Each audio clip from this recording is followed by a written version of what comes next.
5 minutes of short presentation about New Zealand. And the reason is Israel is very well known for everything that we have talked about.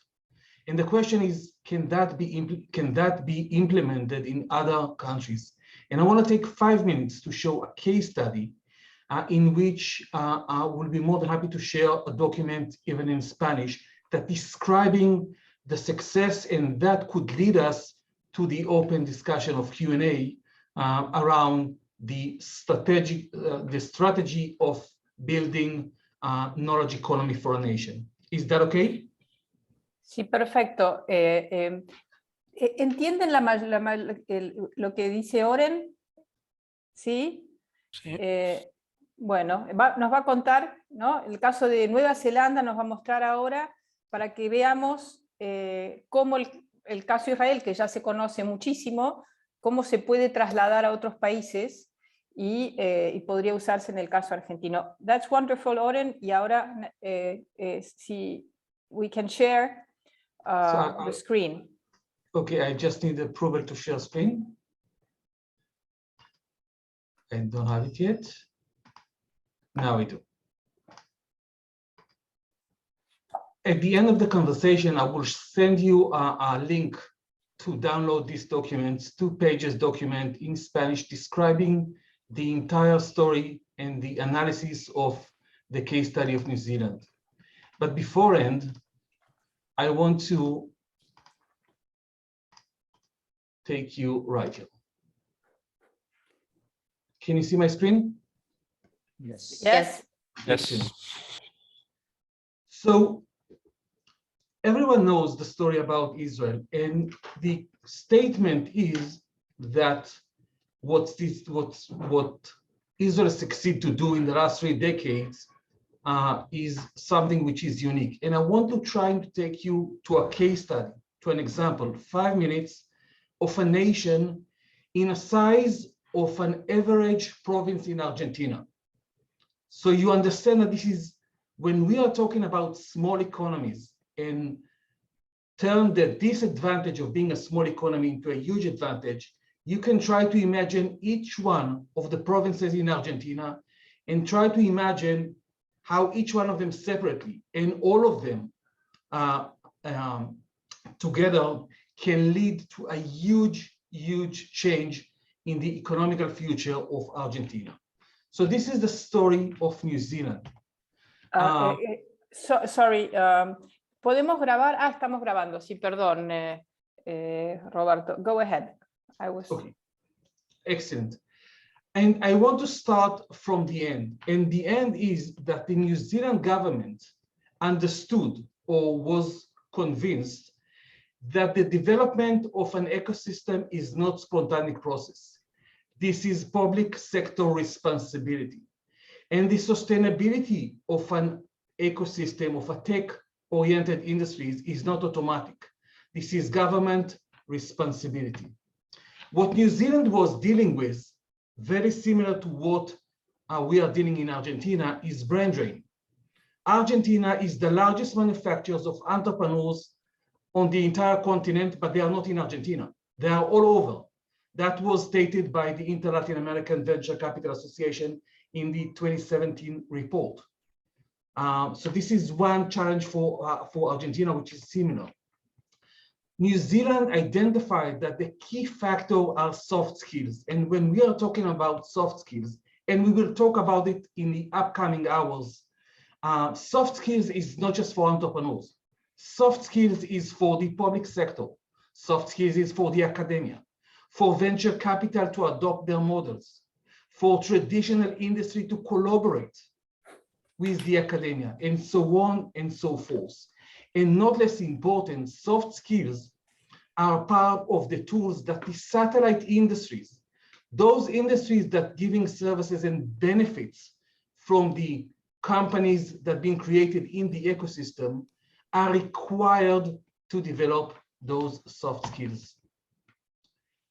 That was the goal of New Zealand only 7 years ago, maybe 8 years ago, to create a comprehensive high-tech ecosystem by incentivize private sector, institutional and corporate investor to take the risk, to take a huge risk, in order to create an homegrown basic and applied science technologies and companies. Meaning, or in other words, to build economical growth engine in a form of startup companies that would lead the national economy. So this is the entire journey. We are not, we can talk about Israel in the upcoming hours, about 3 decades of activity.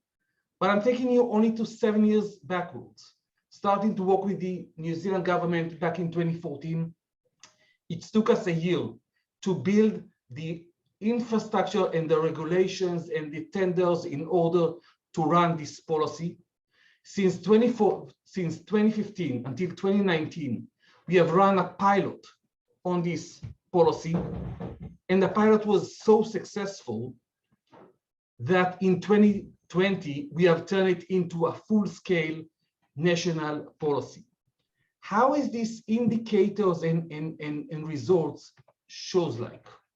So in those 3 years, 45 global-oriented tech startup was created that would not be created in any other way.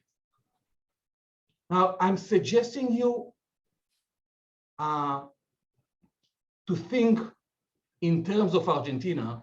New Zealand is like an average province in Argentina. Duplicates the numbers that I'm showing you in 20, 23, 24, whatever that is, in order to get the impact of what you see about New Zealand to Argentina. So in 3 years, 45 companies was established that would not be established in any other way because of the risk. About $100 million of investment was invested in those companies alone under this policy. 12 out of the 45 companies already succeed to generate millions of incomes in sales of their products. And maybe one of the most important things, over 160 new high-value tech jobs was created, which that is the raw material for dealing with the challenge of brain drain. In numbers, on the pilot terms between 2015 and 2019, government dedicated $30 million for this policy.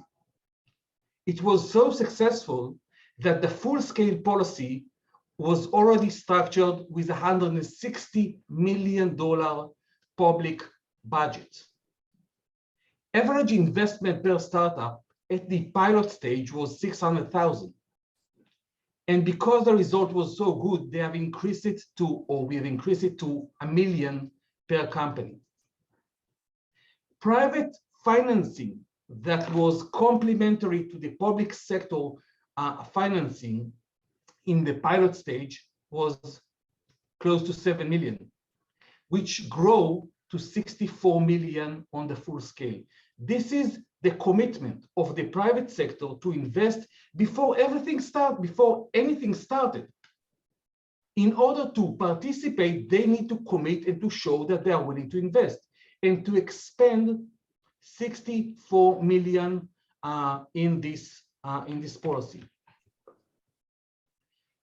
About 45 companies was created on the pilot term between 2015 and 2019, which was what we have target for. And on the full scale, the plan is to get to 160 companies over 8 years. In the pilot stage, we have only 3 franchisees. All of them was local. On the full-scale policy, we've got 4 franchisees. 3 out of them are multinational companies, meaning that foreign money now is driven into New Zealand within this policy, and a lot of it. And the franchise term was increased from 3 years to 8 years in order to give those investors a runway to execute this policy in their plans. And this is just in a nutshell what's happened between 2015 and 2019. I can tell you that the outcome of the last 2 years, which are not yet public, therefore I cannot share the numbers, but I can tell you that the numbers are better than what you can imagine. And this shows that a sophisticated, aggressive, and modern public-private policy can make a change. And maybe one of the most important things for us to remember, which connect us directly into the issues of the soft skills. Give a man a fish and you will feed him for a day. Teach him how to fish and you will feed him for a lifetime. This is the essence of what we need in order to build advanced, modern, successful tech ecosystem as a national strategy. So that was my kind of opening remarks in order to inspire you to think and to understand how can a policy, a public-private policy, public-private partnership policy can make a change on a national level. You can consider that in Argentina on the province level or on the national level, or both of them. So that was my opening remarks in order to incentivize all of us to think big and to understand that this is not just a story of the state of Israel. That can be done.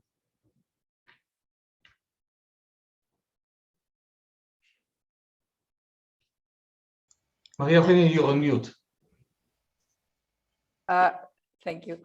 El mensaje de Oren es que ¿no? Como vemos, el modelo de Israel no es algo único, sino que puede ser trasladado a otros contextos, y nos mostró los resultados de Nueva Zelanda, que lo podemos incluir en nuestro programa.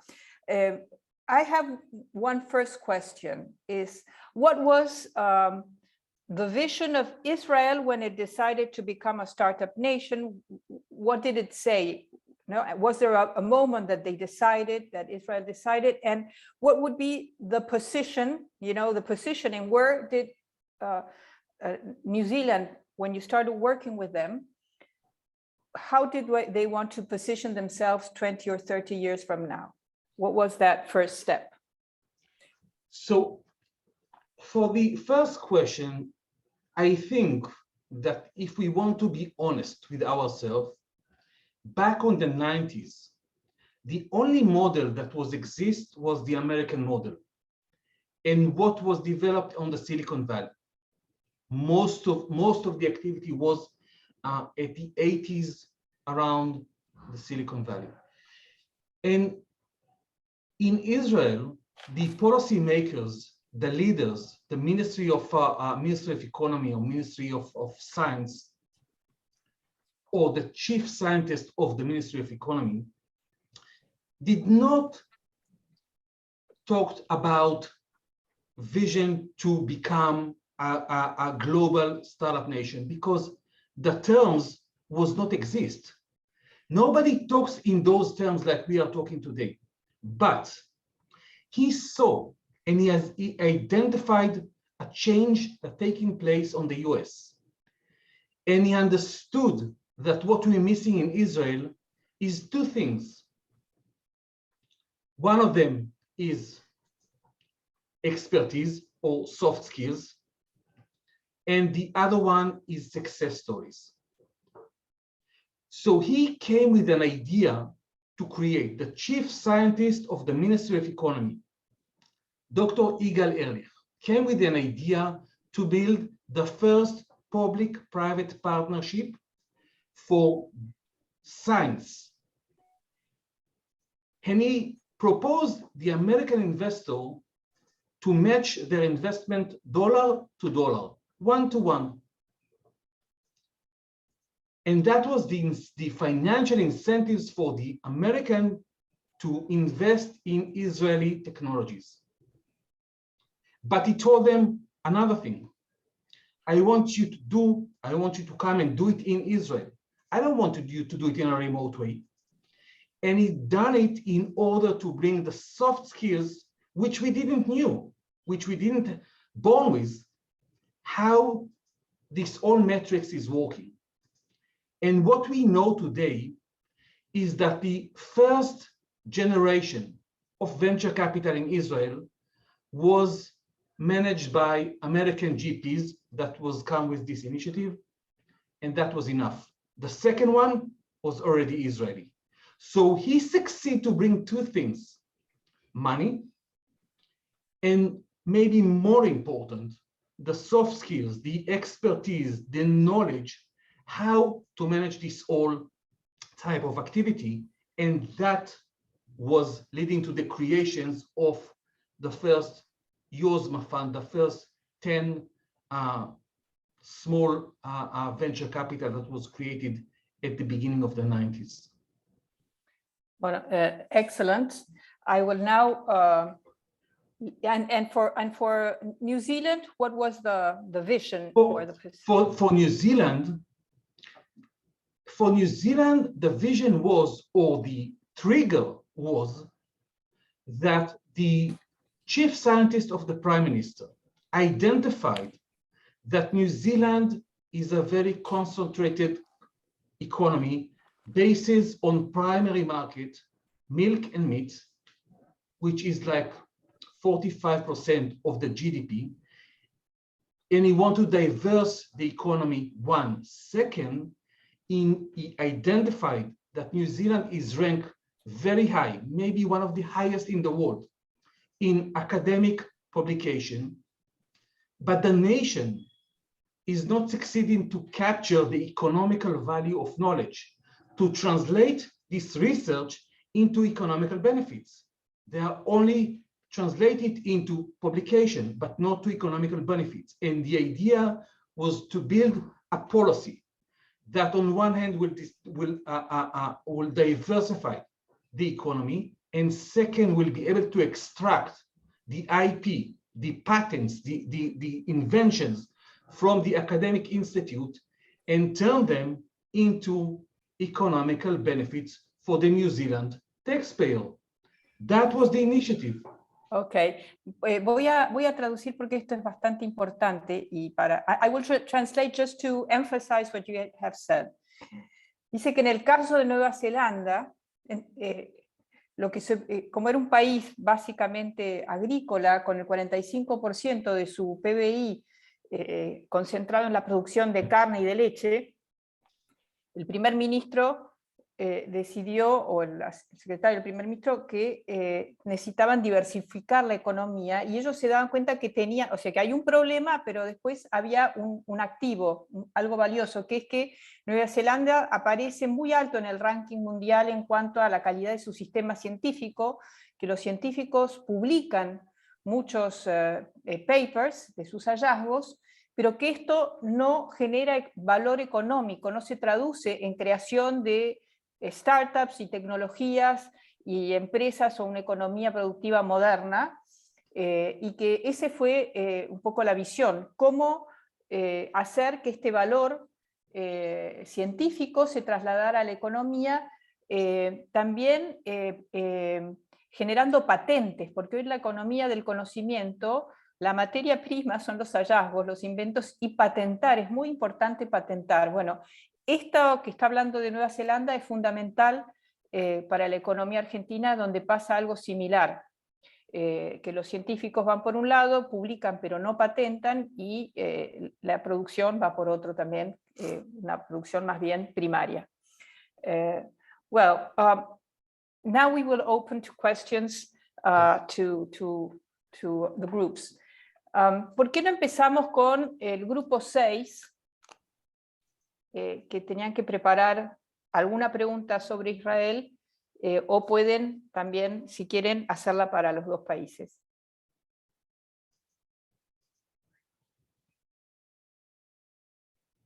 A ver, el equipo 6. Sí. Buenas. ¿Cómo va? ¿Qué tal? Nosotros habíamos, perdón, me fijo acá en el grupo que las mandamos, se nos habían ocurrido, bueno, 3 preguntas.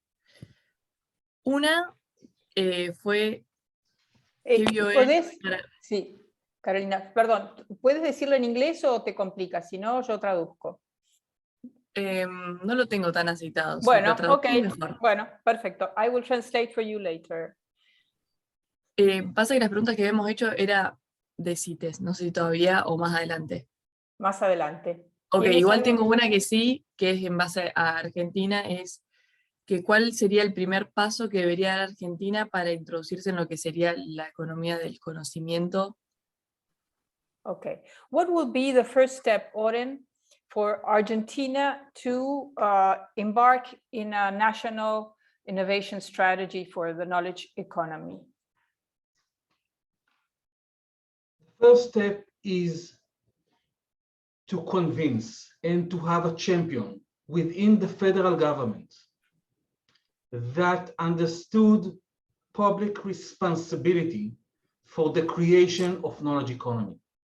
That could be the Ministry of Treasury, that could be the Ministry of Economy, that could be the Ministry of Production. In Argentina, in the previous round, that was the Ministry of Production that took the responsibility to lead those policies. So the first thing Argentina needs is a champion in the level of a ministry that understands his responsibility for the creation of an ecosystem. There is no evidence in any place in the world that any ecosystem was created spontaneously. It's not happening. This is public sector responsibility. Esto es muy importante, ¿no? La idea de que se necesita un campeón o una campeona en el sector público al nivel más alto y que no existe ningún ecosistema innovador, ni siquiera Silicon Valley, que haya crecido espontáneamente. Porque a veces hay quienes piensan, bueno, si se arregla la macroeconomía y con un par de emprendedores talentosos, ya estamos, ¿no? No hay un sistema de innovación sustentable sin políticas públicas. Para el siguiente grupo, el grupo 1, vamos a hacer de arriba y de abajo. Disculpa. Grupo 1. Sí. Disculpa, yo soy Nicolás Laroca, también soy del grupo 6, pero tenía ganas de hacer una pregunta, si puede ser, si no es mucha molestia. El único tema es que no sé si vamos a tener el tiempo para que todos los grupos hagan 2 preguntas, por eso habíamos dicho No hay una. problema, de última Pero lo hago sí, al final. Nicolás lo puedes hacer después. A ver, el grupo 1, una pregunta para Oren. Sí, tenemos una pregunta que es, ¿qué parte del capital privado de Israel no es de compañías multinacionales? O sea, son pequeños inversores privados a eso.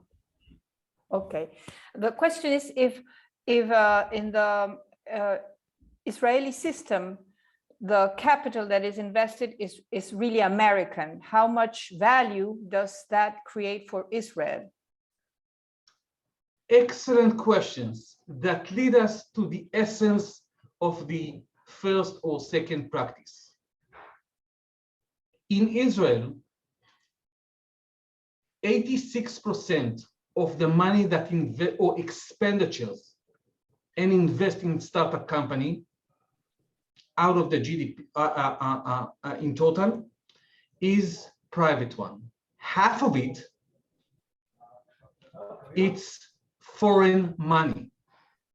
Now, the way that we as a nation capture the economical value of knowledge is in 2 ways.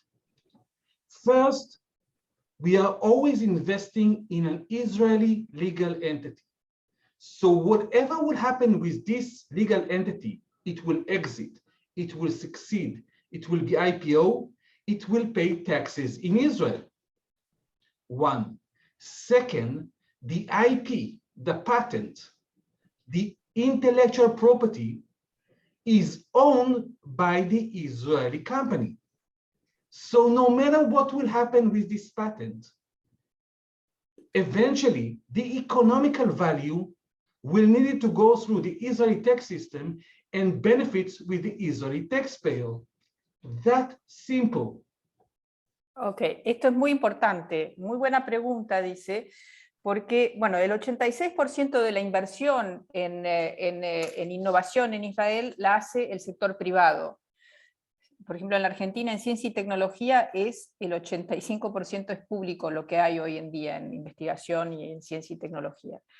Que era así cuando pensó en Israel, lo aclaro, pero después de muchos años es casi todo privado. La mitad es extranjero, pero ¿cómo captura Israel esto? Lo captura porque las empresas, los startups, están registrados como entidades jurídicas en Israel. Entonces, si el startup se vende, ¿no? Ese dinero vuelve paga impuestos, o esa ganancia vuelve a Israel. Este es un problema para Argentina. Oren dijo que había un informe de la Asociación Latinoamericana de Capital de Riesgo de 2017, que lo deberían buscar, que dice: Argentina es la mayor fábrica de emprendedores de Latinoamérica, solo que no están en Argentina, están en otros países, porque los argentinos, por las restricciones internas entre el cepo y esto y lo otro, registran sus empresas en otros lados, porque si no, no reciben inversión internacional. Entonces Israel tiene un sistema que hace que la inversión se haga en Israel, da seguridad jurídica, y que después las patentes de las invenciones, como también son israelíes, si después esta empresa produce, aunque sea los dueños terminen siendo empresas norteamericanas o de otro país, los royalties, ¿no? vuelven a Israel y también financian el sistema de innovación de Israel, de los laboratorios, de todo el sistema de innovación. O sea que es un modelo virtuoso.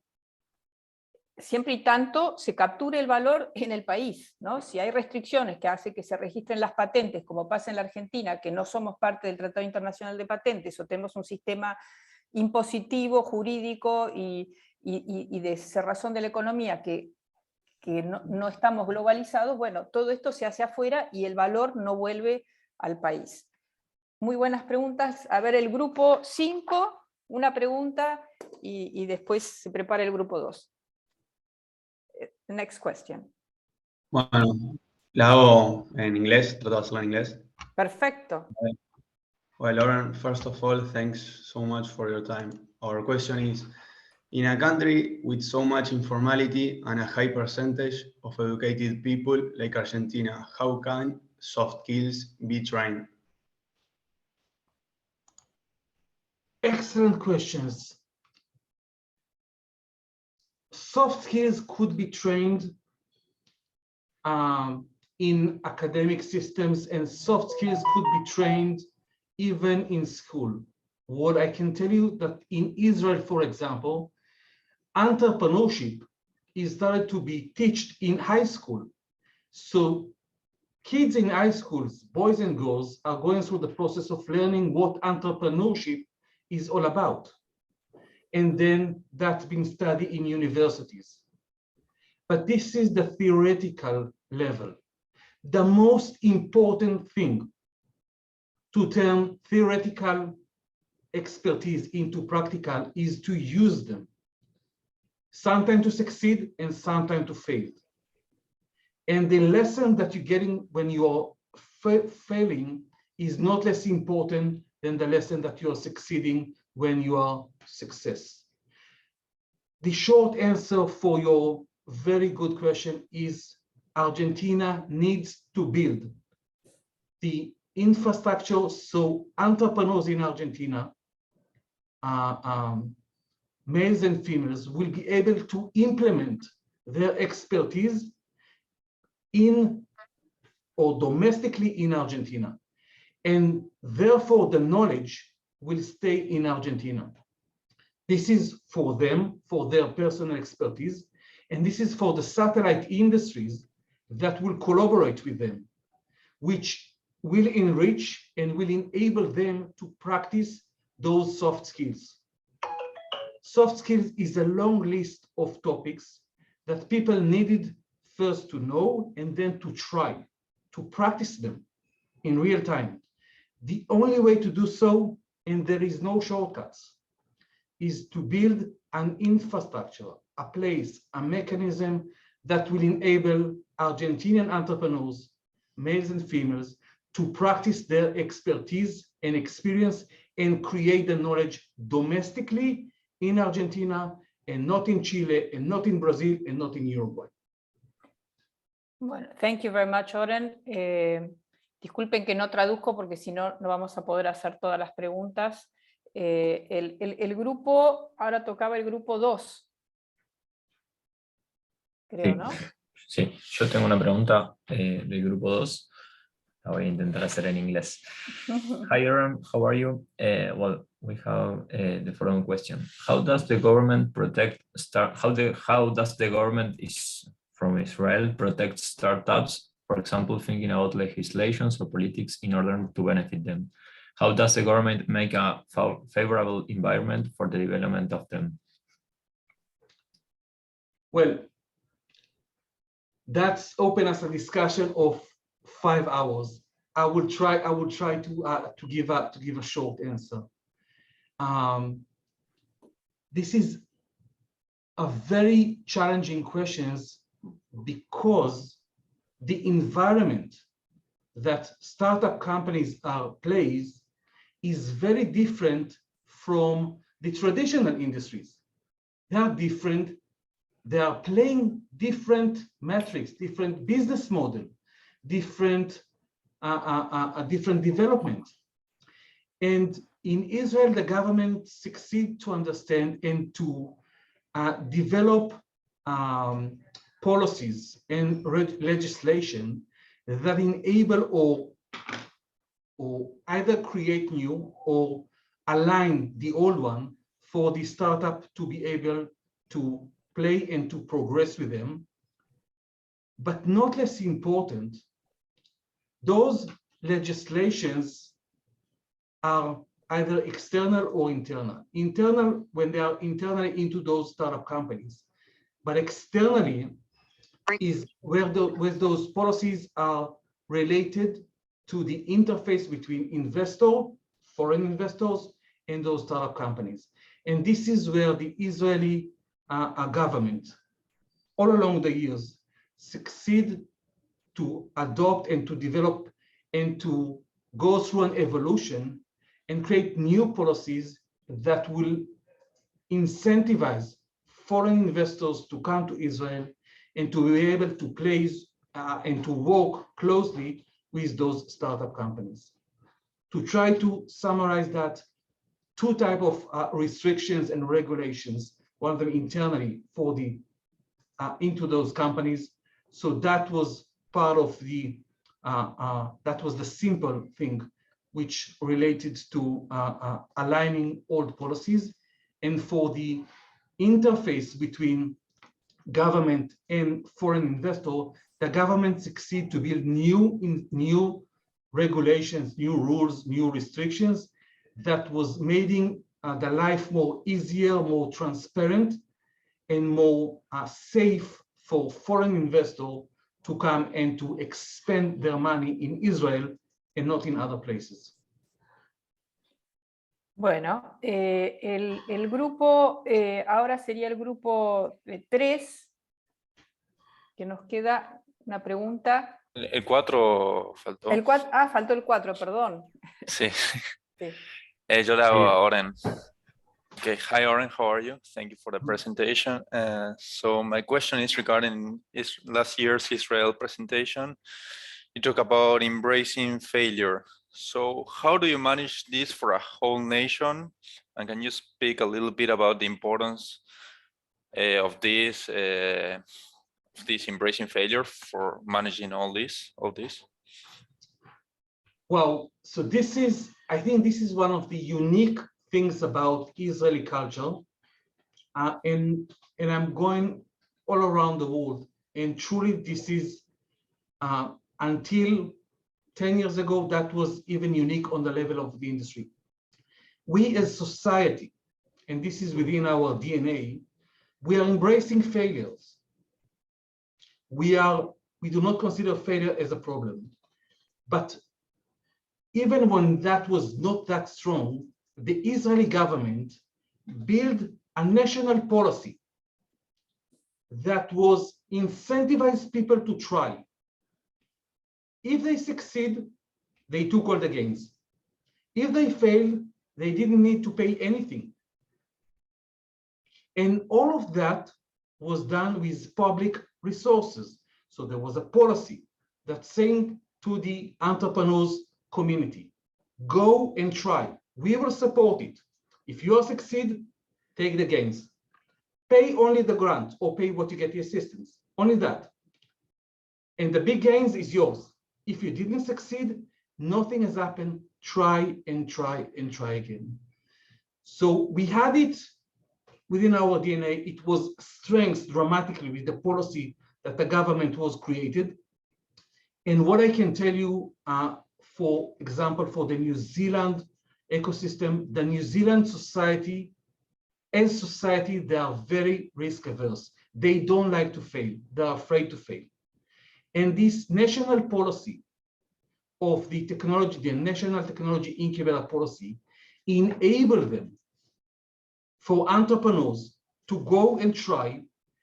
And if they did not succeed, nothing has happened. They can continue with their life. They don't have neither liabilities or liens or anything. And we see the impact on society. And I can tell you another thing. The knowledge that been created for people that was failed is by far more important than for the one that succeeded. Two reasons. One is statistically, 1 out of 10 is succeed. So for everyone that succeeds, you've got 9 that fails.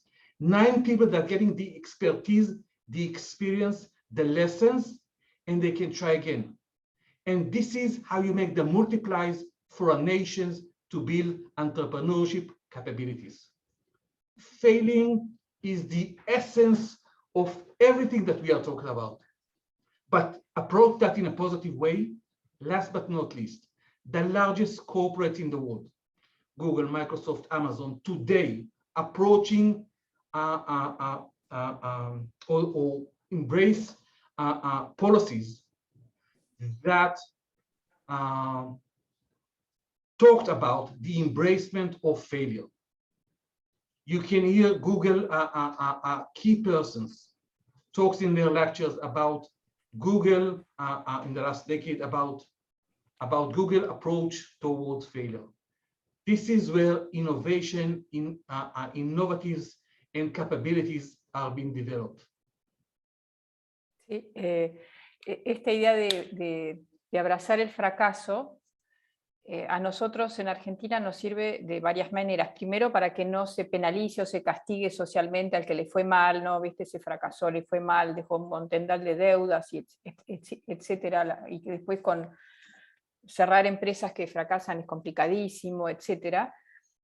Sino también que en vez de ver nuestro camino, que no ha sido demasiado exitoso en las últimas décadas, es una oportunidad para aprovechar las cosas que no hay que volver a hacer y proponerse una estrategia diferente, ¿no? De los casos tanto de Israel como de Nueva Zelanda, tal vez lo que los llevó a cambiar fue darse cuenta que estaban en un cuello de botella en cuanto a su desarrollo y que tenían que probar algo distinto, ¿no? Bueno, y ahora falta el grupo 3. Hi, Aaron. Well, our question was that we cannot think of what has to be done in Argentina. And from what we could read from Israel's case, some of the measures that were taken were the devaluation of the currency, the independence of the central bank. And our question is, how do you implement these measures without resulting in riots? Sorry, because yes, I know that the government that took them was a coalition of the 2 major political forces, but I mean, how does it survive the public the public. I don't know how to express it. La transición, the transition from one government to another. Is that what you mean? No, I ¿Quieres mean, decirlo en castellano? ahí a lo que voy, si no me sé expresar, es cómo ahí se toman estas medidas sin ahí caer en el descontento social. No tanto un ataque de hay una otra fuerza política, como puede suceder aquí, sino del público en general. Okay, Oren, did you understand how you take these measures that perhaps will create social unrest and opposition because public funds are used for things that they don't see will benefit them? So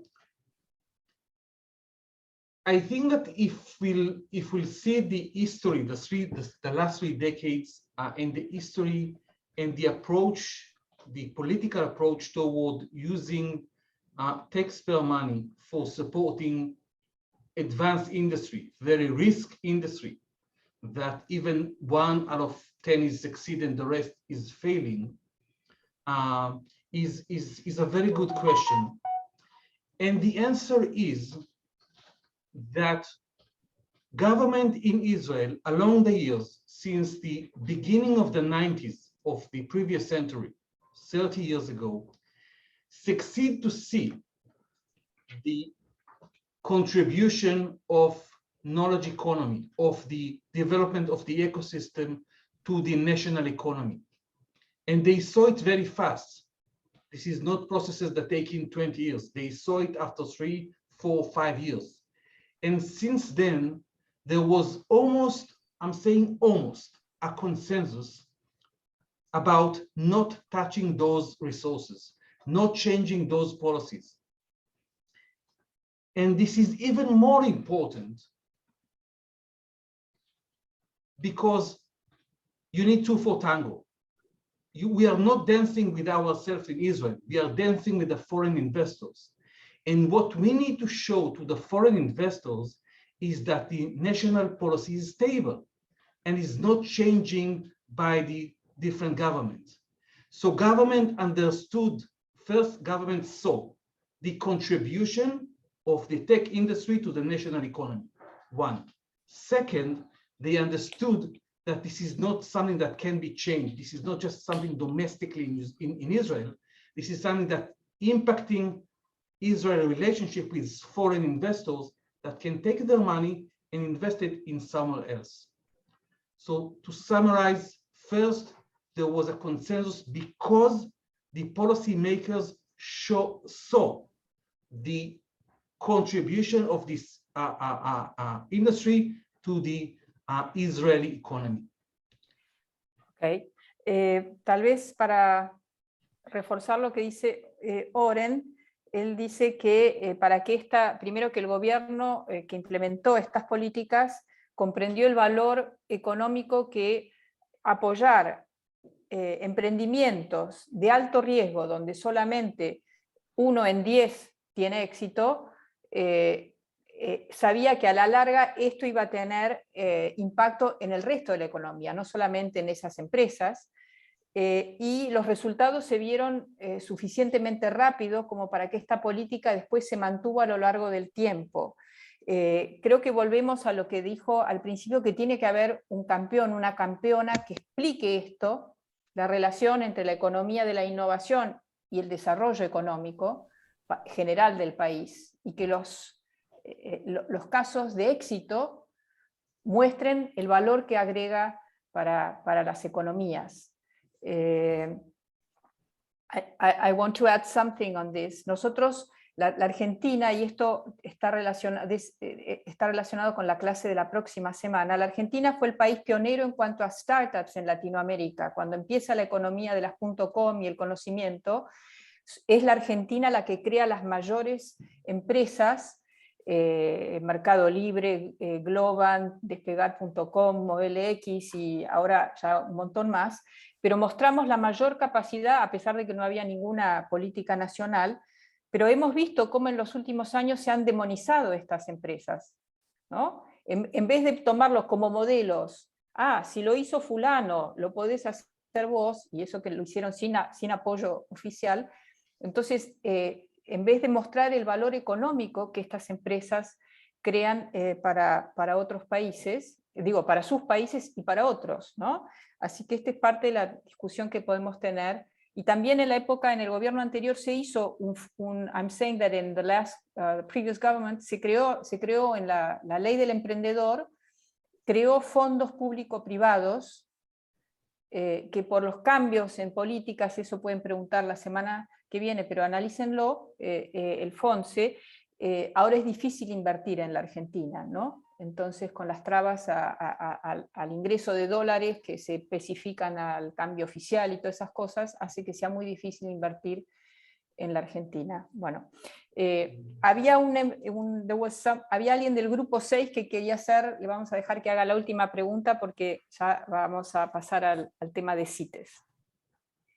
Gracias, disculpen la molestia. Hi, Oren, I wanted to ask you if you believe that the Israel culture was a key factor to its fast growth, because I believe that in Argentina, one of the main factors that is stopping us is our culture, for many reasons. Corruption is one of them. We have a history of corruption since the beginning with the Baring brothers, and then all the years that came along, we maintained that. So I wanted to ask you that if culture in Israel was a key factor for its growth. Well, I cannot refer to cultural only one-dimensional aspects, transparency, lack of transparency, corruptions or not corruptions, because culture is a lot more than that.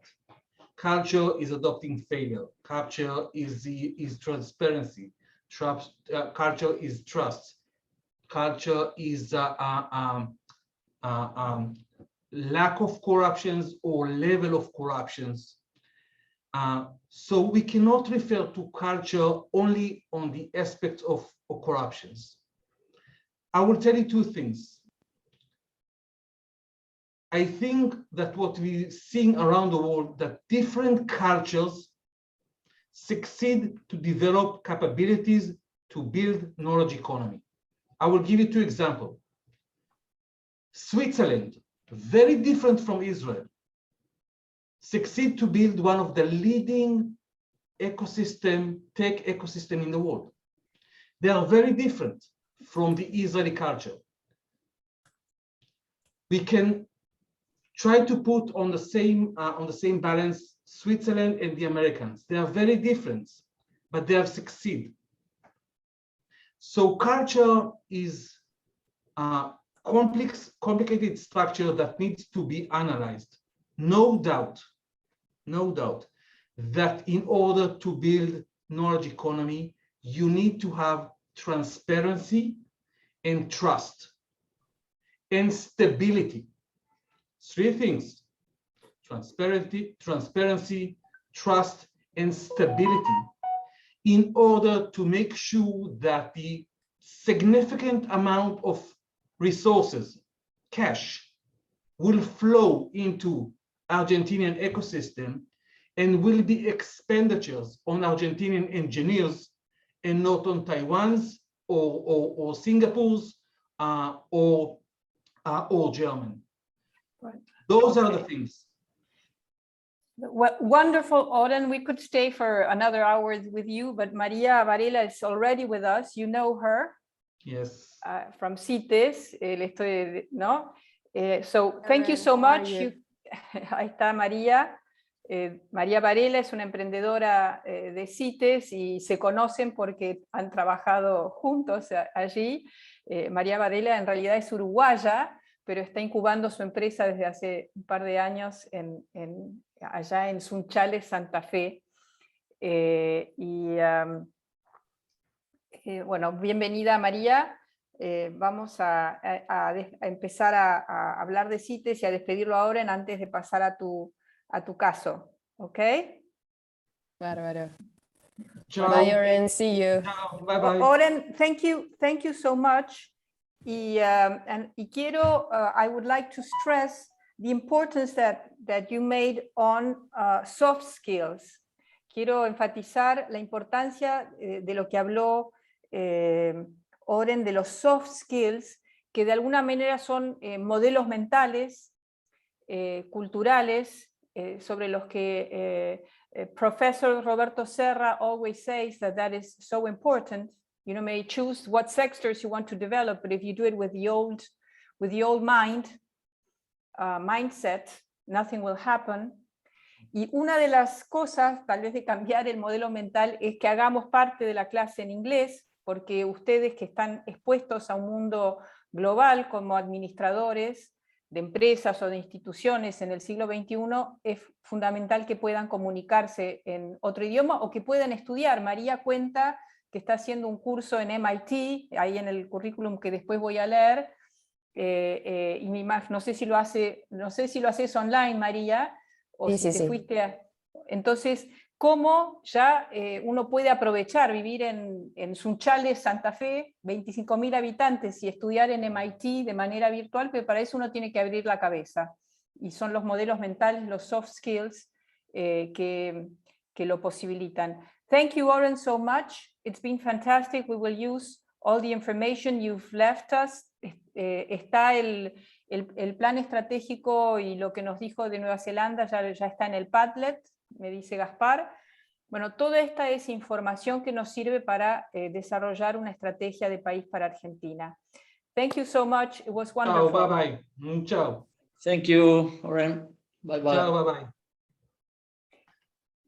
Bueno, ahora muchas gracias. Vamos a ver cómo en una pequeña ciudad de Santa Fe, una ciudad agrícola, hace casi ya una década casi, se empezaron a pensar en una visión y una estrategia para esa ciudad. Sancor Seguros, la mayor empresa, donde por ejemplo había nacido la gran empresa argentina, Sancor, la lechera, esta cooperativa de productores que lamentablemente entró en crisis porque no vieron el futuro y se fueron complicando con las situaciones de Argentina, pero un desprendimiento de Sancor, la lechera, que era un emblema de la Argentina, un desprendimiento de los años 50, que era su brazo financiero, se convirtió en una empresa independiente, completamente independiente, que siguió creciendo, se actualizó, hoy es una aseguradora internacional, y hace unos años hizo algo bastante disruptivo, que es decir, ¿qué podemos legarle a la comunidad que nos dio la posibilidad de ser quienes somos? Y yo he estado ahí, y es increíble cómo hay una cultura como de otra época, ¿no? Los miembros del directorio son asociados de Sancor Seguros que van participando en el gobierno de esta gran empresa y terminan siendo parte del directorio. O sea que es una cooperativa Sancor Seguros. Y tienen como algo un poco antiguo, que es muy interesante, ¿no? Antiguo en el sentido de valores. Y bueno, ellos decidieron qué podemos dejarle a Sunchales para las generaciones, y pensaron en esta incubadora. Cuando escribimos con Silvia Neistat el libro Argentina Innovadora, que lo pensamos por esta generación de emprendedores argentinos, que lamentablemente muchos ahora están radicados en el exterior, pero que eran hasta el año 2015, 2016, 2017, era la generación que nosotros llamábamos sub 50, que podía dar el salto y ayudar a toda la economía argentina a modernizarse. Esa fue la visión, y es la visión de Argentina Innovadora, que no era solamente casos de estudio de algunos emprendedores exitosos, sino el potencial que tiene la Argentina por tener el sistema científico más antiguo, con premios Nobel y tal vez de una envergadura muy importante de América Latina, y los emprendedores más talentosos, que la Argentina podía dar en salto si tenía la estrategia adecuada. Bueno, no conocíamos cuando empezamos la investigación el caso de CITES, y cuando fuimos a este pueblito, en medio de la pampa gringa, en Santa Fe, y que no tiene aeropuerto, tiene un aeropuerto para avionetas, y ahí estaba Nicolás Tognali, que parecía más un suizo, porque los santafesinos muchos parecen más suizos o de Italia del Norte, más bien de Italia del Norte que argentinos. bueno, vimos algo increíble y este sueño de que iban a crear, que estaban creando esta incubadora y que iba a haber científicos de otras partes de Argentina, de Buenos Aires, de Mar del Plata, de Rosario, que se iban a vivir a Sunchales, parecía algo increíble. Bueno, María Valera después nos va a contar cómo una científica uruguaya está viviendo allá, pero lograron convertir en realidad ese sueño. Ya han visto el video, y Nicolás Toñali, que hoy no pudo estar porque justo está en este momento viajando, está en el avión, en este momento grabó un video de contar cómo se tomó esta decisión, cómo tomaron, cuál fue el modelo mental, el marco estratégico en el que él y también Sancor Seguros tomó la decisión de crear CITES hace muchos años y cómo llegaron. ¿Lo podemos ver, Gaspar?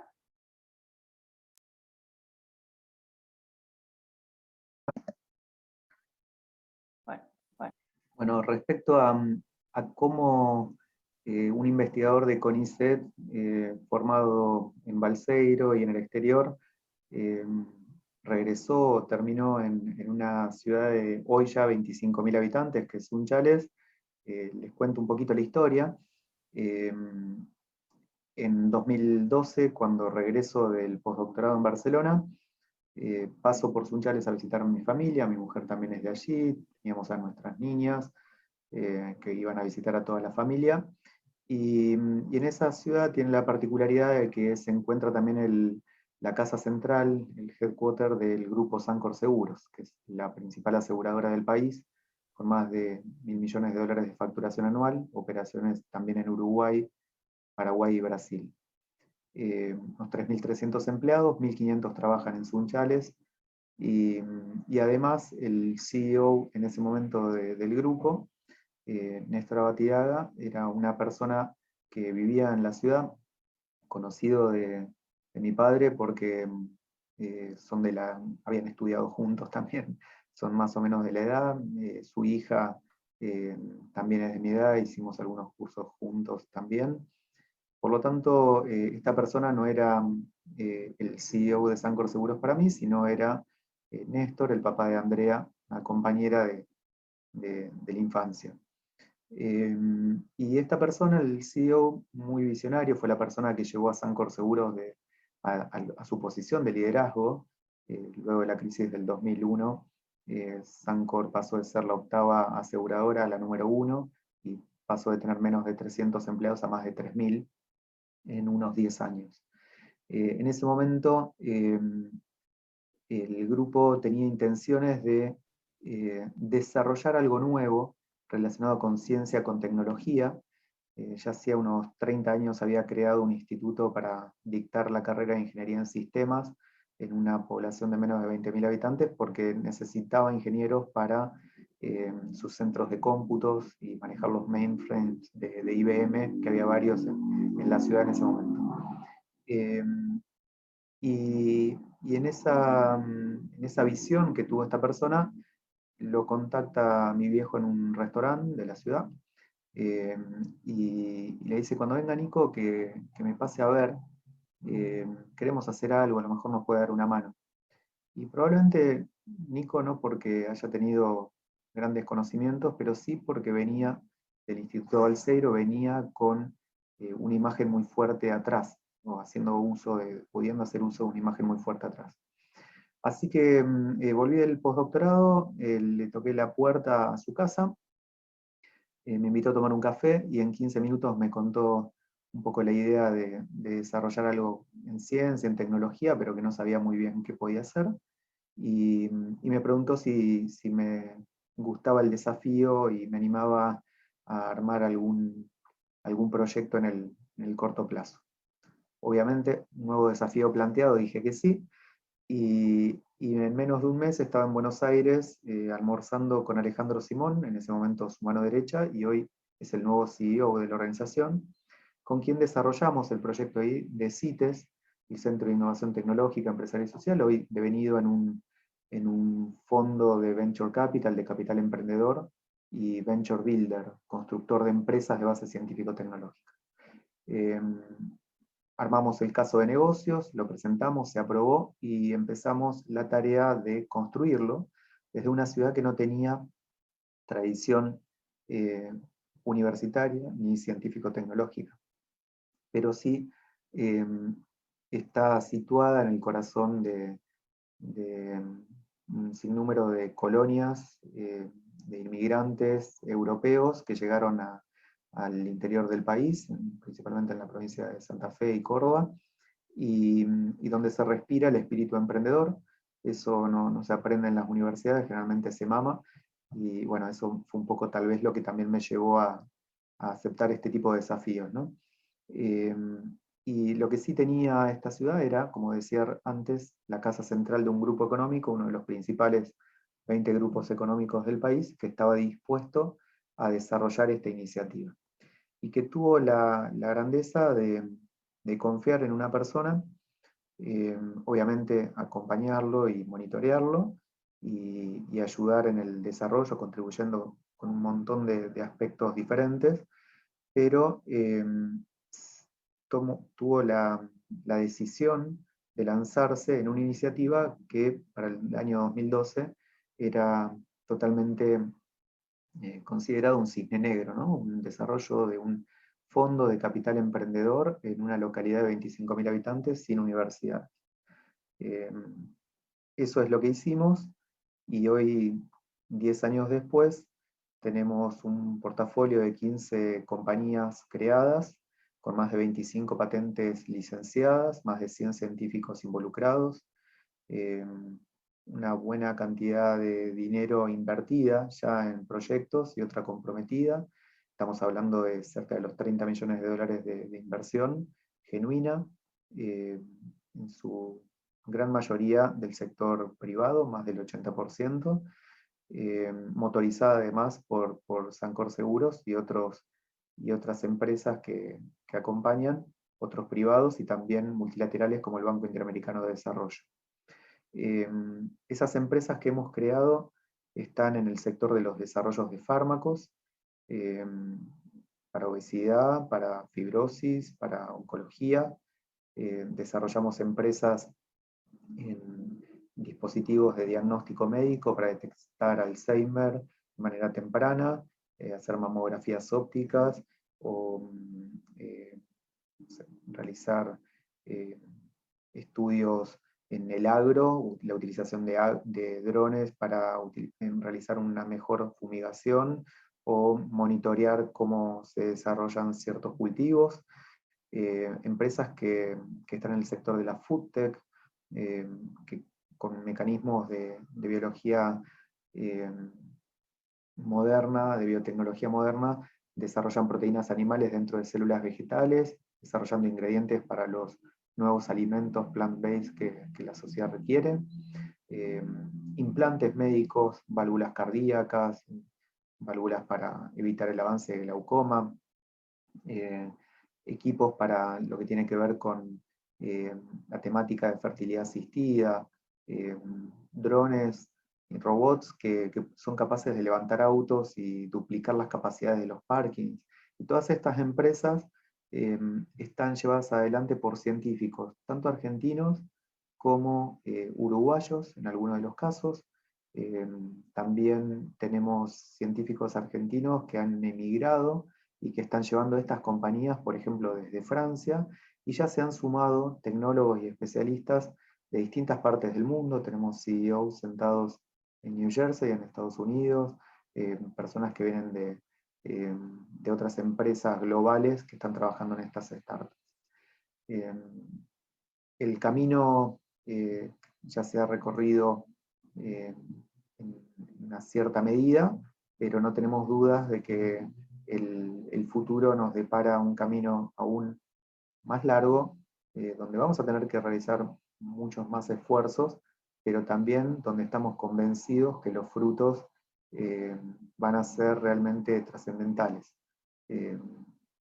Eso creo que es lo que necesita nuestro país, necesita la región, y bueno, creo que en ese sentido me siento muy reconfortado por haber podido realizar una acción que dejó una huella, que deja una huella día a día, que permite que otros emprendedores lo hagan, que facilita y cataliza para que otros puedan realizar sus sueños.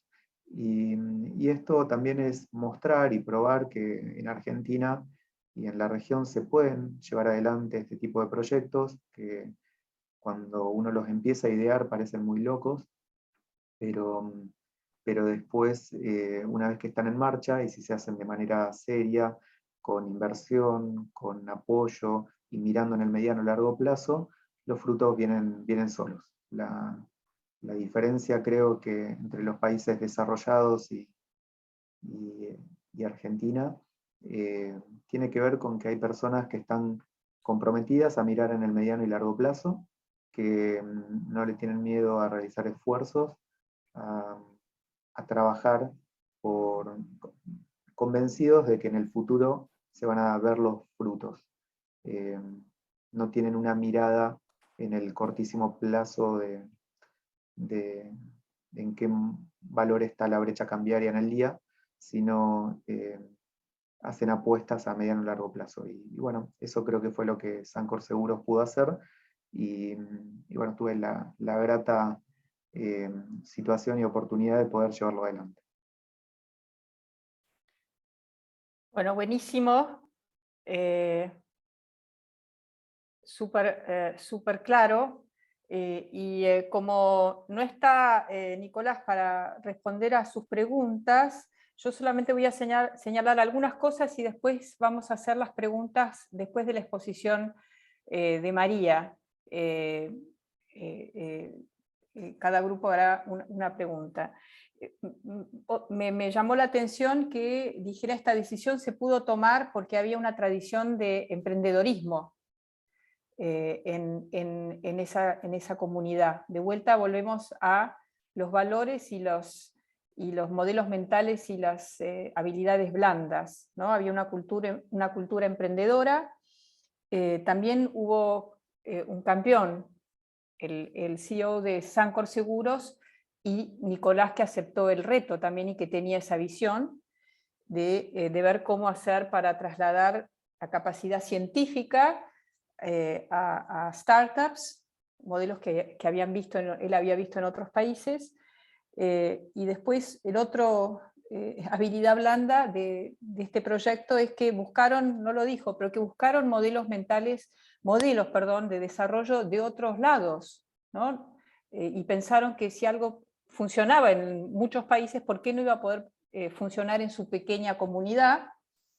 Y tomaron riesgo, porque hacer un proyecto para crear startups de base científico-tecnológica en un lugar donde no había universidad siquiera, es un altísimo riesgo. Invirtieron, porque Sancor Seguros invirtió como $24 millones. Y bueno, él ya habló de los resultados de empresas de biotecnología para farma y para agrotech, de ingeniería, con drones y con dispositivos de distinto tipo, y que hay más de 100 científicos que en estos años han estado involucrados en sus proyectos, y que ya las empresas tienen personas que están trabajando en distintas partes del mundo. Y lo que uno ve tal vez yo pienso con mucha alegría, es qué pasaría si en las provincias argentinas, donde generalmente escuchamos que la mayoría vive del empleo público, o de pequeños emprendimientos de poco valor, o que nuestra riqueza depende de si tuvimos un buen clima este año o no, ¿no? ¿Qué pasaría si hubieran más empresas y empresarios y gobiernos en las provincias que pensaran que lo que se hizo en Sunchales se puede hacer en otros lados? Dicho esto, ahora sí la vamos a presentar a María para que nos cuente, María Varela, cómo llegó a Sunchales y qué está haciendo ahí, de qué se trata su startup. Ya tuvimos el año pasado, perdón María, antes de darte la palabra, en Sunchales también hay otra emprendedora, hubo otra emprendedora, Pia Garat, también de una empresa de farma, también con patentes del Instituto Pasteur de Montevideo, que está creando este tipo de cosas y esta visión para Uruguay. Y bueno, para que veamos las capacidades que tiene la Argentina, que tal vez no aprovecha al máximo, es que tanto el primer startup del Instituto Pasteur de Montevideo se incubó en Sunchales, Santa Fe, y este otro que nos va a contar María también, y los uruguayos que están creando una visión nacional de este tipo, tienen muy en cuenta el modelo de CITES y también el caso que vamos a estudiar más adelante del estudio que hizo Fernando Stefani, este científico de CONICET, que dice de qué vamos a vivir los argentinos en 20, 30 años, tenemos que unir la ciencia con la producción, y hizo un estudio muy detallado al respecto. Bueno, María, ahora sí te doy la palabra. Ella es bioquímica, hizo sus estudios de posgrado también en biotecnología, siempre en la Universidad de la República, que es como la universidad pública más importante de Uruguay, pero al poco tiempo se fue dando cuenta que su motivación principal era cómo trasladar esa investigación y el impacto de la investigación a la clínica, ¿no? Que, como se dice, ir del laboratorio científico al paciente, cómo llegar a los pacientes, y así fue como llegó a donde está hoy. Hizo estudios para pasar de las ciencias básicas a cómo manejar alguna empresa, hizo un programa de desarrollo empresarial intensivo en la Universidad de Tela, y ahora está haciendo un curso de Science and Business of Biotechnology en MIT, que dice que lo está haciendo de manera virtual. Bueno, bienvenida María. Muchas gracias, tal cual, todo lo que dijiste. Y efectivamente recomiendo a los que tengan algún espíritu emprendedor por ahí, de ver en las plataformas online del MIT, hay varios cursos que son de distintas ramas, hay un montón, y seguro que van a encontrar alguno que les va a sumar no solo un puntito al currículum, sino que les va a abrir la cabeza en la forma de encarar la vida profesional. Creo que eso está muy bueno.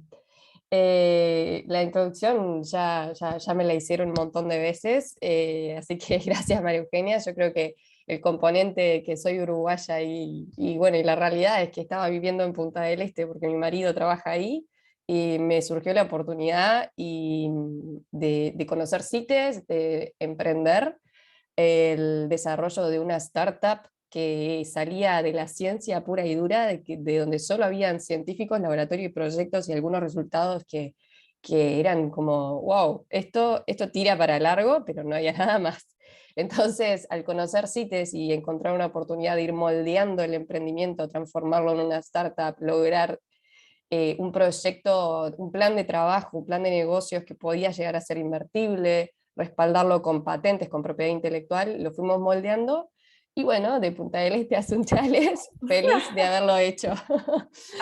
Así que sí, para cortar un poco con la negativa de Argentina y la falta de transparencia, hay cosas buenas que hay que fijarse también. La verdad que no hay otros CITES en la región. A los años vino Gridex, está bien, y yo creo que es una buena competencia, y ahora desde Uruguay se está intentando hacer otra cosa similar. Todavía no está funcionando, pero bueno, yo creo que la principal idea es que, digamos, CITES en su momento fue disruptivo, fue pionero, y por suerte ahora hay otros que se están animando, y yo creo que el ecosistema biotech va a empezar a nacer un poco más fuerte en nuestra región, y yo creo que eso a la larga, si consideramos un poco lo que decía Nico, ¿no? De mirar a largo plazo, va a tener un altísimo impacto en nuestra región, en la economía. Al final de todo va a ser en valorizar el conocimiento que se trabaja en las universidades y transformarlo en una oportunidad de negocio que va a tener un impacto en la sociedad. Esa es un poco la idea, a largo plazo, pero bueno. Esa es la visión. ¿Quieres contarnos de qué se trata tu emprendimiento, María? Dale, yo preparé unas slides muy cortito, pero bueno, por lo menos para ordenar un poco y contarles un poco todo esto que parece muy macro. Bueno, al final este es un caso ejemplo, una de las 15 startups incubadas en CITES, Se llama Ardán Pharma, es el emprendimiento en el que estoy trabajando. Yo presento y después si quieren me preguntan lo que quieran, ¿tá? En definitiva, lo que estamos intentando hacer es desarrollar un fármaco innovador para el tratamiento del cáncer. Como les contaba, esto surge a partir de un grupo de científicos de la Universidad de la República, la Facultad de Medicina del Uruguay y del Instituto Pasteur de Montevideo. Trabajaban en conjunto hace ya bastantes años, 2014 empezó esta investigación. Investigación básica ligada a la academia, investigación fundamental, investigación si se quiere a veces conocida como guiada por la curiosidad, pero que a la larga sienta las bases para lo que se llama la investigación translacional, que es decir, bueno, ahora que digamos, de tanto conocimiento acumulado se sabe, se va entendiendo por dónde ir para hacer algo que tenga impacto en la salud, por ejemplo.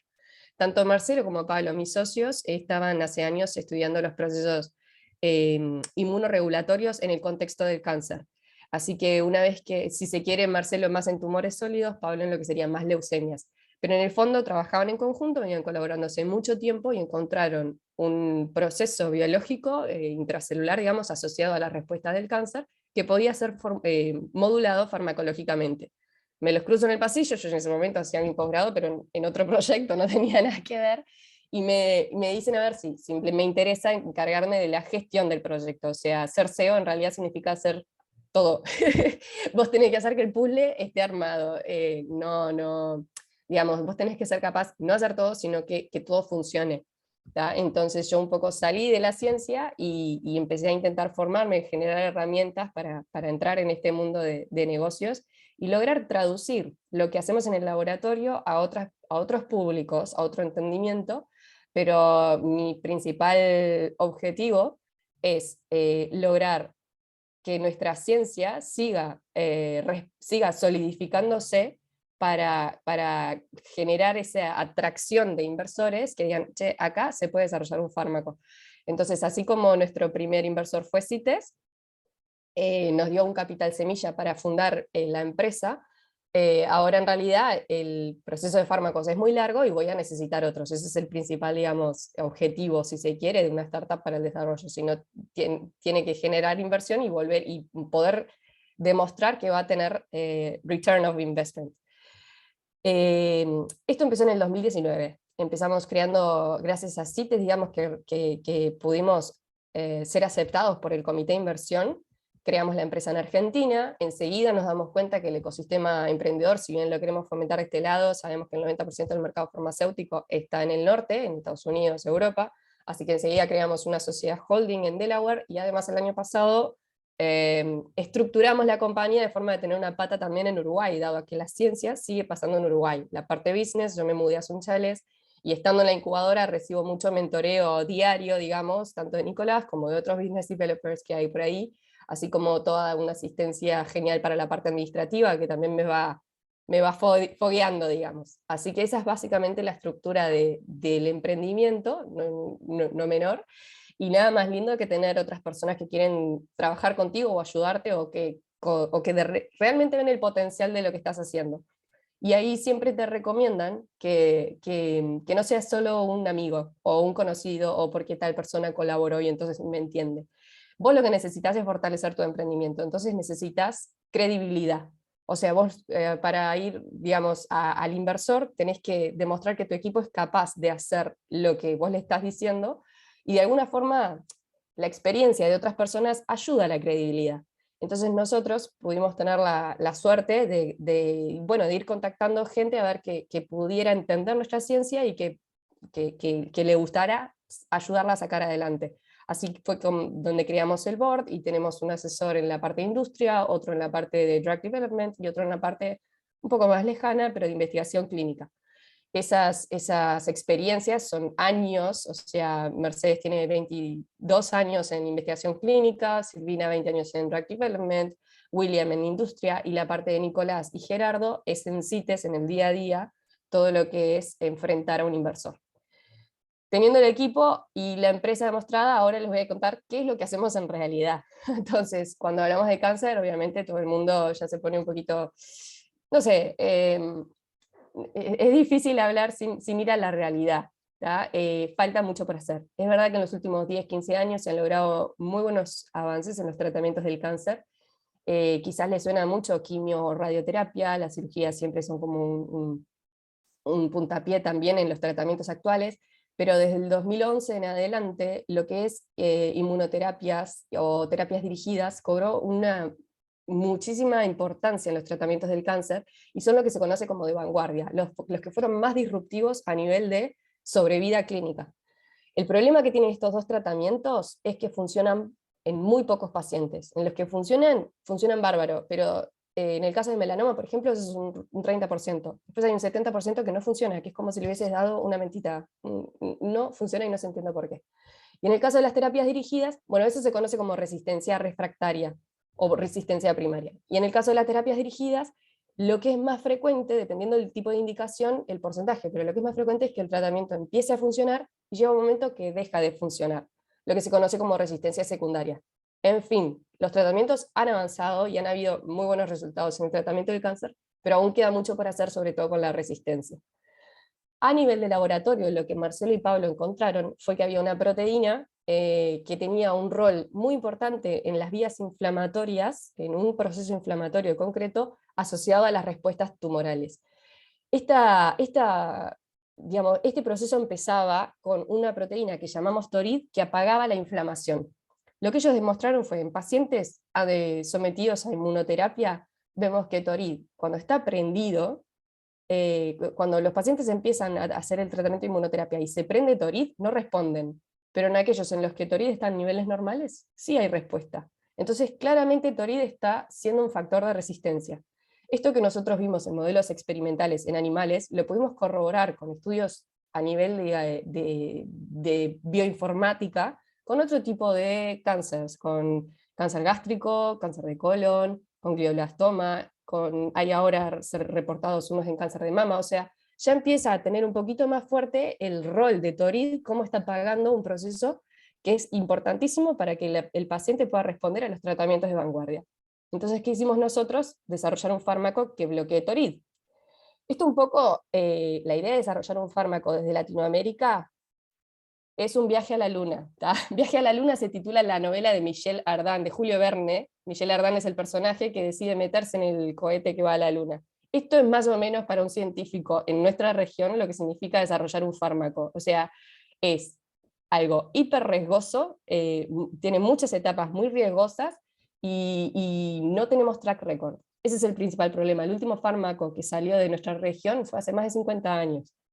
Normalmente nuestras industrias son de biosimilares, o sea, hay desarrollo farmacéutico, hay industrias muy fuertes en nuestra región, pero no innovadoras, son a nivel de desarrollo de fármacos biosimilares.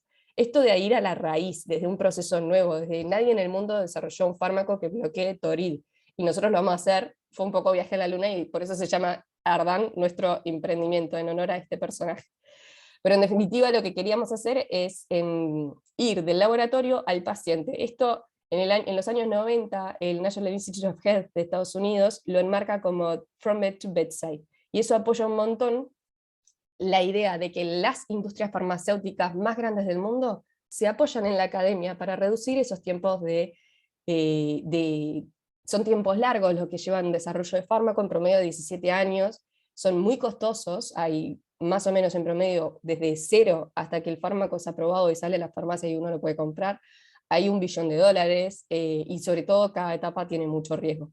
Entonces, esta idea de From Bed to Bedside empieza a pesar mucho en el norte, sobre todo, gracias al NIH, y como que hace un llamado también a las industrias farmacéuticas que se apoyen más en la academia, que realmente lo que se está investigando a nivel de laboratorio puede tener mucha relevancia para este tipo de procesos. Así que bueno, Boritinib se llama nuestro fármaco, queremos bloquear TORID, por supuesto que tenemos todo, digamos, todo nuestro fuerte, como somos científicos, está más asociado al desarrollo de la investigación en los procesos moleculares que bloquear TORID significa. Yo lo que les muestro es para que, digamos, algo más general. Si ustedes miran las gráficas, estos son estudios en modelos tumorales en ratón, y a nivel de laboratorio, dando Boritinib siempre aumentamos la sobrevida. Siempre menos en la última. En la última gráfica, inferior a derecha, KO significa un knockout, o sea, es un ratón al que se le saca TORID para que no lo pueda expresar en sus genes. Así que nosotros sabemos que encima, si no tenemos TORID, Boritinib no funciona. Ahí estamos demostrando como una relación de especificidad en lo nuestro. Y lo más interesante es cuando lo combinamos con inmunoterapia. Inmunoterapia es lo amarillo, Boritinib es nuestro fármaco en combinación, y en todos los casos de modelos murinos de cáncer de colon, pulmón, melanoma y linfoma de células T, aumentamos la sobrevida. Así que todo esto es un poco lo que venimos puliendo, y les mostramos a los inversores nuestros resultados, pero también les mostramos un poco más el plan de trabajo que estamos haciendo. Mira, de acá, yo sé que estamos en etapas tempranas, estamos en etapas de descubrimiento, esto es nuevo, nunca nadie fue a TORID, estamos haciendo pruebas in vivo, in vitro, de otro tipo de moléculas, ampliando nuestro portafolio.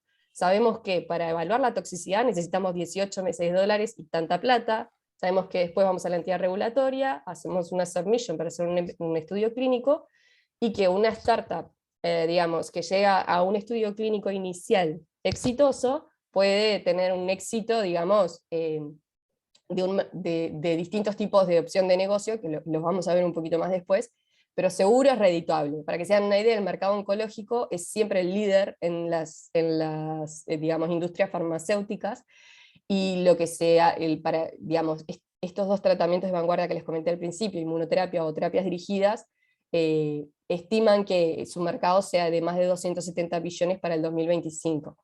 Esto es nada, ¿no? Estamos a 3 años del 2025, es difícil prever, pero si vos vas, digamos, a cómo esto impacta en lo que estamos haciendo, lo que tenés que ir a ver son empresitas que están por ese camino.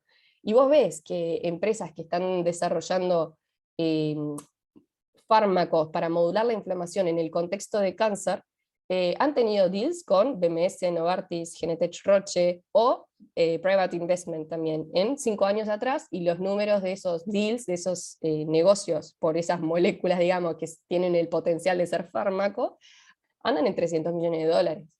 Distinto es cuando no la venden, ¿no? En el caso de Nodera no está vendida, sino que van ellos mismos juntando capital para avanzar el desarrollo. Pero bueno, eso es interesante. Nosotros bajamos esto a buscar competidores más cercanos a los nuestros, en estados mucho más tempranos de desarrollo, con otro tipo de, digamos, de capital semilla, pero bueno, igual los deals no dejan de ser interesantes. Yo solo voy a terminar, así me preguntan lo que quieran, contándoles un caso de éxito de Israel. O sea, me parece que justo venía apropiado a la clase de hoy. Qué pena que fue Oren, pero quizás que hasta él lo conoce. Este también es un grupo científico de un laboratorio de Israel que en el 2010, él había descubierto, digamos, también una forma de modular la inflamación en el contexto de cáncer, pero en vez de hacerlo con una molécula química, lo hacía con un anticuerpo, con un biológico. Eso a nivel digamos, de desarrollo farmacéutico tiene algunas implicancias de costos, de tiempos, pero en realidad es lo mismo, termina siendo un fármaco. Y bueno, y Secam Biotherapeutics empezó en el 2010 con esta idea de desarrollar este anticuerpo para mejorar las inmunoterapias de hoy en día, y la verdad es que en 5 años fue capaz de vender su empresa con un fase 1 empezando. Un fase 1 es un primer ensayo clínico, es la primera vez que se le da algo nuevo a personas humanas, y donde se estudia que efectivamente sea seguro, que no haya ningún riesgo, se lo va desafiando a veces en la dosis, a ver si lo tolera o no tolera. Son poquitos pacientes que se miran con una lupa, pero se les cuenta absolutamente todo. Hay pérdida de cabello, no hay pérdida de cabello, o sea, a nivel bioquímica sanguínea y digamos, hematograma, todo eso es con lupa. Y después lo que uno intenta ver es, a nivel de farmacocinética, si tu droga sigue en sangre, cómo se elimina. Hay un montón de parámetros de investigación clínica. Pero esto es un caso de éxito, porque en realidad son profesores de universidad que en 5 años, digamos, con un buen mecanismo, digamos, con un buen mecanismo biológico por detrás, con una ciencia sólida, fueron capaces de crear ese anticuerpo, tener una suficiente evidencia preclínica a nivel experimental en el laboratorio, y Merck, hola, tengo esto. Bueno, dale, ¿cuánto me lo vendés? Y en realidad le dio un upfront payment para que haga el fase 1, y el resto si el fase 1, digamos, y el resto del negocio eran 500 510 millones de dólares, una cosa así, lo hizo en 2 tramos. Esto hay un montón de deals de forma y color distintos, digamos, pero yo para que vean que nuestro viaje a la Luna también hubo casos de éxitos, no significa que el mío lo vaya a hacer, pero bueno, que vamos a trabajar para que lo sea, sí. Así que María, bueno, esa es un poco la excelente, idea. bueno, buenísimo. Nos has dejado boquiabiertos. Tal vez si podemos sacar la presentación. Estoy en eso, para un segundito. Listo. Bueno, absolutamente genial. Yo tengo muchas preguntas que te haría, pero vamos a dejar a los alumnos. Vamos a empezar con el grupo 3, para que pregunte, le haga una pregunta a María que les parezca que tiene relevancia para tratar de hacer esto en la Argentina, aunque ella lo está haciendo en Argentina, porque el convertir el conocimiento científico en una empresa y vincularse con el exterior y con inversores es algo que lo está haciendo desde la Argentina, con el know-how, las habilidades blandas de la Argentina. Bueno, yo le quería hacer una pregunta a María. Gracias primero por la presentación. Y quería preguntarte, en un momento contaste que tuvieron que registrar una sociedad en Estados Unidos, en Uruguay y también en Argentina. Y quería preguntarte qué diferencias tuviste en ese proceso en relación a la burocracia o la agilidad de cada proceso. Mirá, en Argentina elegimos el formato Sociedad por Acciones Simplificadas y fue muy rápido. O sea, nosotros estábamos en Uruguay todavía, sabíamos que CITES había aprobado nuestra inversión, pero para eso nos ponía, digamos, como inversión, primero teníamos que tener una empresa creada, si no, invierte a qué, a María Varela, anda, no. Y entonces ahí creamos una sociedad bastante rápida. O sea, crear una SAS en Argentina fue rápido. De ahí el proceso de establecer una holding en Estados Unidos, normalmente vos lo que haces, digamos, podés hacerlo solo, pero por poca plata podés tener un agente de registro o un estudio que te lo hace y te asesora un poco más. No es conveniente que vayas creando empresas por ahí si no tenés un mini asesoramiento en la parte fiscal. Pero bueno, eso lo tuvimos, así que fue también bastante rápido. Empecé a hablar con el abogado en abril y en mayo tenía la compañía creada. En Uruguay, bueno, en realidad, si vos creas de cero una compañía en Uruguay, es un proceso, una sociedad anónima. Las SAS es igual de fáciles que en Argentina. El tema es que cuando vos tenés una sociedad holding, no podés que su cara sea una sociedad por acciones simplificadas. No sé si en Uruguay hay una ley que dice, ok, la SAS es para fomentar las pequeñas y medianas empresas, para fomentar el emprendimiento. Si sos una empresa que factura no sé cuánto o que tiene capacidad financiera de otra magnitud, tienen que ser o una SRL o una SA, pero otro tipo de figura jurídica. Entonces nosotros ya teníamos la holding y preferíamos crear una figura jurídica un poco más compleja, pero que nos permitiera estar vinculada al 100% con la holding. Y eso con una SAS no lo íbamos a poder hacer. Entonces eso, vos tenés dos opciones, o lo haces de cero y te demora la auditoría interna casi 6 meses, o hay estudios que se dedican a hacerlo y lo tienen pronto. Entonces yo me comuniqué con ellos el 1 de octubre y el 22 de octubre tenía la SA, perdón. Así que a nivel de complejidad no es el proceso o la burocracia lo que te mata. Lo que tenés que tener es un buen asesoramiento de cuál es la mejor figura jurídica que a vos te sirve. En nuestro caso ese asesoramiento era vital, porque nosotros íbamos a recibir inversores. No podíamos estar, digamos, uno tiene que saber con qué se arriesga y con qué no. Sabemos que nuestro emprendimiento depende de futuras inversiones, así que eso no era una carta, digamos, a que yo haga libre albedrío, digamos, fue muy consultada. Bueno, para el grupo 4, una pregunta, y si podés, María, respuestas breves porque nos queda muy poquito tiempo, lamentablemente. Perdón, sí.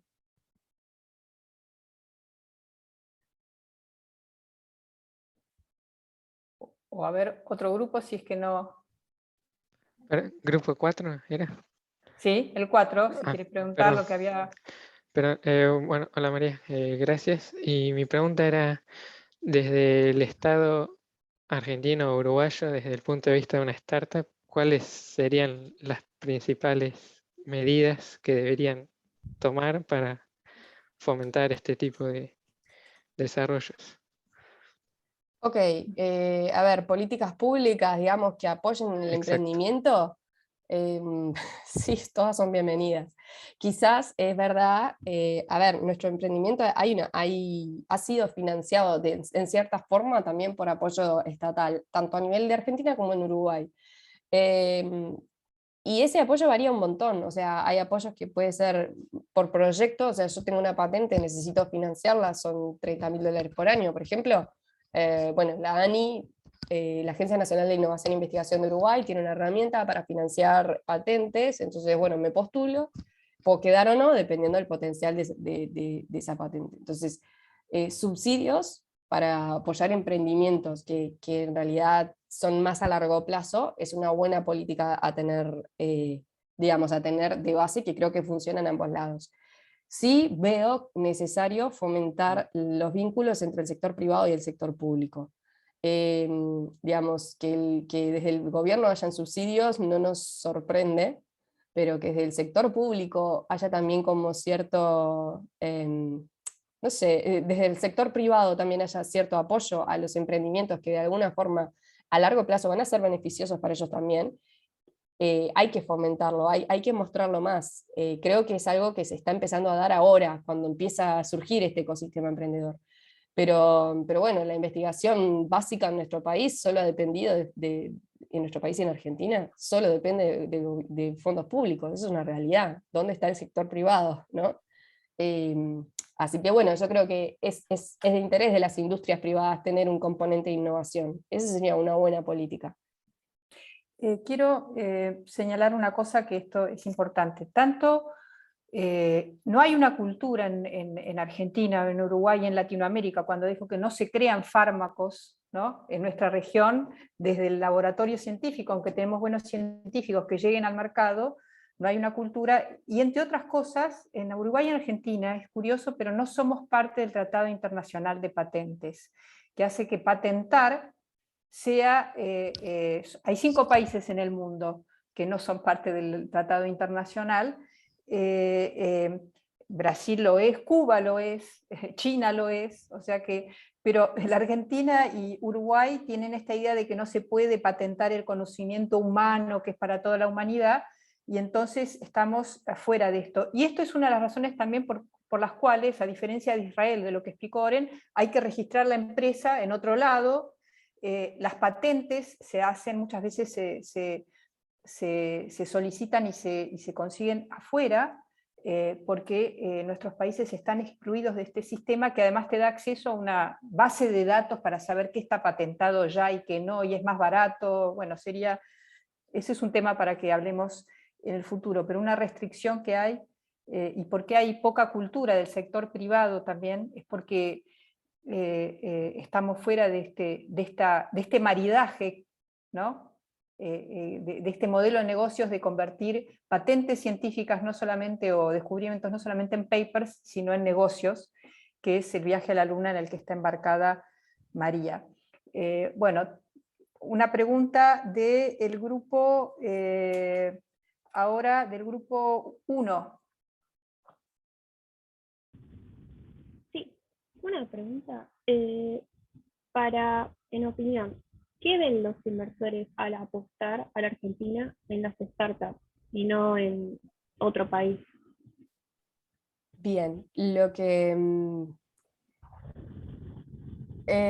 primero, el inversor, digamos, ve un montón de cosas, pero le importa mucho saber qué estás haciendo, mucho más que de dónde venís. O sea, eso, digamos, tenerlo como un punto a favor. O sea, una persona que está, digamos, desarrollando algo innovador y que tiene un potencial de negocios grande, que está en un mercado que está, digamos, no puntual, sino a nivel internacional, en cualquier parte del mundo. O sea, ver ese potencial es llamativo. Sin dudas, hay una barrera cultural fuerte. Y no te voy a mentir, o sea, es verdad que no es muy fácil, digamos, por esto mismo que hablábamos, que no hay track record, que es es una, digamos, industria, digamos, de desarrollo de fármacos, algo así tan innovador de salir del laboratorio, es algo más nuevo en la región, no es una cosa que en Estados Unidos tengan en Argentina como, oh, los que están desarrollando fármacos hace años. No, no es así. Hay una barrera cultural y es difícil, me la topo constantemente, pero yo tengo ahí dos opciones, o irme a llorar al cuartito o mostrar lo que estoy haciendo, independientemente de quién soy y de dónde vengo. Esto tiene valor. Y yo muestro lo que tiene valor. Esta es mi patente, esto es el producto, este es el potencial. O sea, la barrera existe, lamento. Bueno, una pregunta más del grupo 5. María, ¿cómo estás? Muchas gracias. Mi consulta es, ¿qué tan flexibles o rígidos son de parte de CITES a la hora de ver retornos, por ejemplo?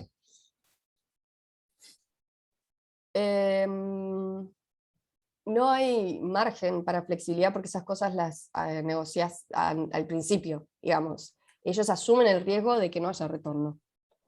Pero si hay retorno, se pone un interés anual, creo, es algo así, digamos, y después en realidad lo que funciona con un inversor es que está bien, él te da la capacidad financiera, en este caso además viene con capacidad de mentoreo, pero bueno, cualquier inversor, hagámoslo extra CITES, hagámoslo normal. Vos, digamos, le ofreces tu mayor valor, que es tu compañía, digamos, participación social en tu compañía.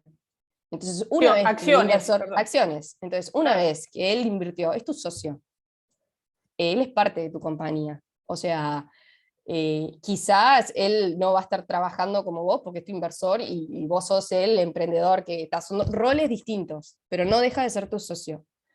En el momento en el que él entra a darte plata y vos le das participación accionaria, se disparan un montón de mecanismos que regulan los derechos de él como inversor. O sea, él probablemente va a venir con algunos derechos de prioridad de vender, o de prioridad de decidir a nivel de board, o prioridad de, no sé, de que si te vas a oferta pública no lo puedes hacerlo sin antes, digamos, que él esté de acuerdo.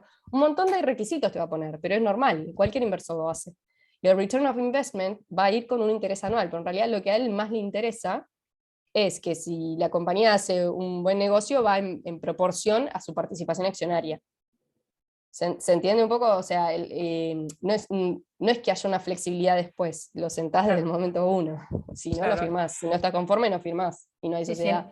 Sí, no te dan un crédito, no es un préstamo, es capital como accionistas. Una pregunta, ¿cuánto capital aportó CITES?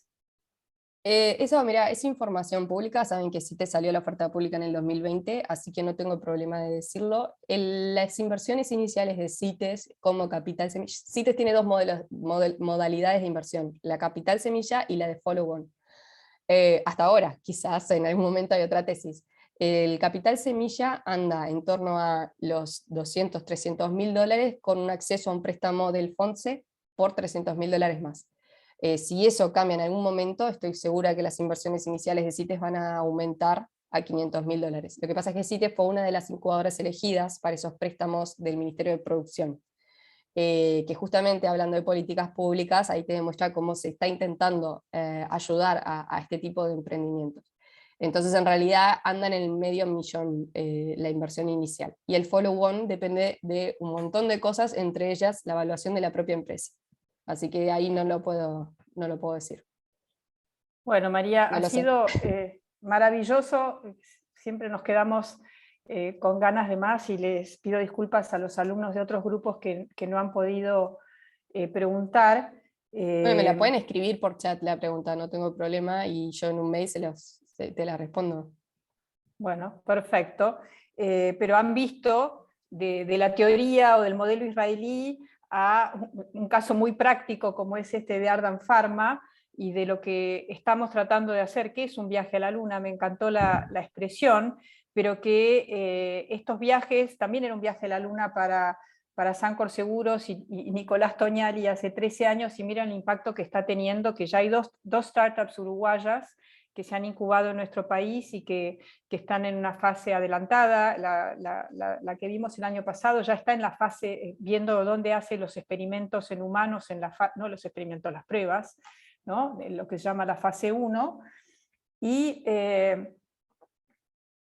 solamente con estos casos pioneros se desarrollan las habilidades blandas, los soft skills y la seguridad de que esto se puede hacer en Latinoamérica, que si se ha hecho en distintos lugares, ¿por qué no lo vamos a poder hacer en nuestros países?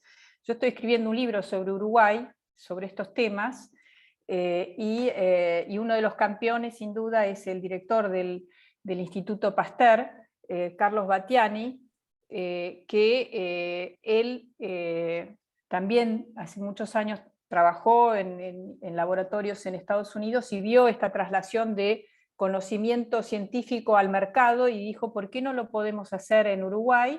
Está creando un fondo que se llama tipo CITES, que se llama Lab Plus, con este modelo, para justamente mostrar que en Uruguay, además de tener empresas de software que son muy buenas, también se pueden generar negocios con las ciencias de la vida, y nuestros países tienen un gran potencial en ciencias de la vida, pero hasta ahora cruzar el valle de la muerte, ¿no? Del laboratorio científico al mercado no se ha hecho. Hay muchas barreras ideológicas, desde los científicos, como decía antes, que no quieren mancharse con los negocios, hasta los empresarios que tienen aversión al riesgo, y después estas barreras del tema del patentamiento, que es algo increíble y que tiene mucho que ver con esto de los laboratorios farmacológicos de biosimilares.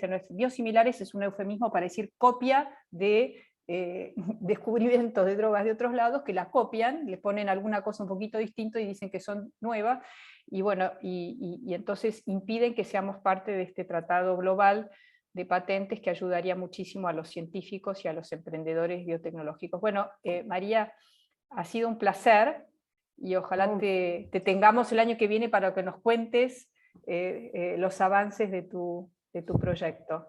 No sé, Bueno, Roberto. no, muchas gracias a ustedes por la Roberto, que es oportunidad. el jefe de cátedra. Muchísimas me gracias, imagino que- María, también. Ya estamos No sé si en querés hora, así que decir algo. muchas gracias. Muchas gracias por todo el aporte, sí, muy interesante, buenísimo. Bueno, gracias a ustedes por la oportunidad. Saludos. Hasta luego. No, Bueno, gracias. Luego, gracias a Bueno, todos. gracias a todos y nos vemos la semana que viene, y los que no preguntaron van a tener posibilidad de empezar. ¿Mm?